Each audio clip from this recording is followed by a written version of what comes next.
Yeah, the having faith when we doubt, that depends all on our emotions at the time, I think, and how much we have built up in our spiritual bank account. That's the purpose of continually finding some way to access that part of you that you trust. In other words, I say my prayers at night, I say some during the day, I activate certain mantras. That to me is keeping me filled up, keeping my tank filled up. That works for me. And it works for everybody, even if they haven't quite found the way it works. Prayer seems like a heavy word for some people when it actually is a personal thing that doesn't have to be hard or complicated. Absolutely, absolutely. So I will react sometime to the word prayer because I had been told later on in my life, when I grew up in Nashville, et cetera, and I was going through my teaching, that prayer always had to be from something biblical. And I went through that for a couple years and it didn't work for me. That just wasn't mine.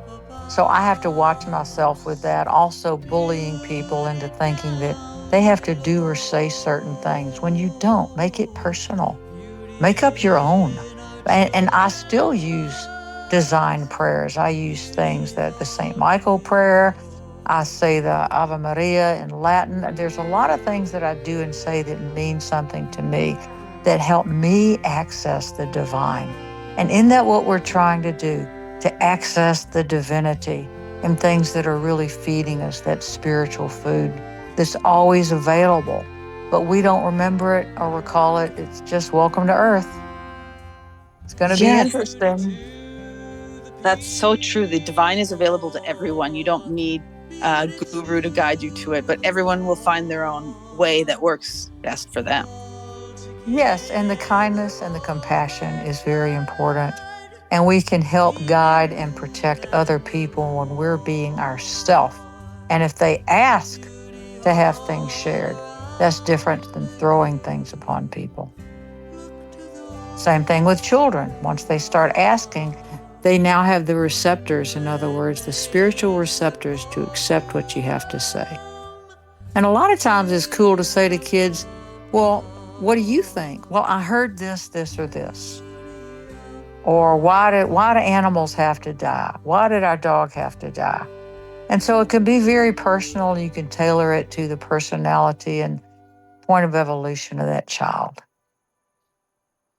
You really can. And it goes back to what we were talking about earlier about how being in nature and being in the world helps. Because I find when children are in nature, they see death naturally and they kind of get a close up version. They get a look at the divine just by being in nature so much.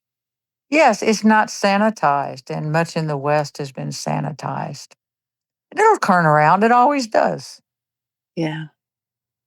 We'll slowly accept the change. gracefully or not. It's going to happen. It's the constant.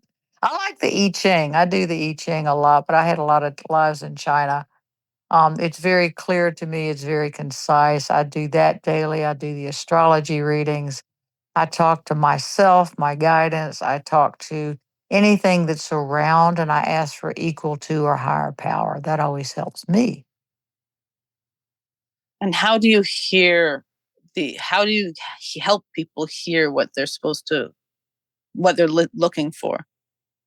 You have to practice. I'm no different than any of you guys. I have to practice also, and my practice may change. But there are certain things that are structural from my childhood that I find very, very comforting. There's some prayers in the old Union prayer book that was used in the Jewish religion I grew up in that are still very precious to me. They're psalms, they're absolutely exquisite. And that means something to me because I was sitting there in temple with daddy, feeling very comforted, and the music was exquisite. The structure was beautiful. There was a lot of beauty. And in that, what we're looking for a place of respite, comfort, and beauty, which is what we see God as being. That is why you want to try to see God differently if you are raised to believe God is going to point at you and demand you and judge you. Nobody judges you, not even karma. What karma is just a rectification of behavior. But of course, we don't like it because it forces us into behavior that we may not want to have to look at. But we're looking for that beauty, that divinity, that beautiful garden or that place of comfort, that deep breath that's taken at a time that alkalizes our body.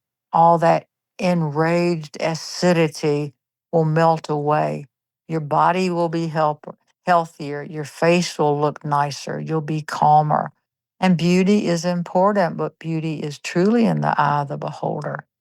So that's something to think about too. How do you access and create beauty in your life? What a wonderful reminder that God is love and that every person has beauty within themselves. We don't hear that enough. No, we don't because it doesn't sell much.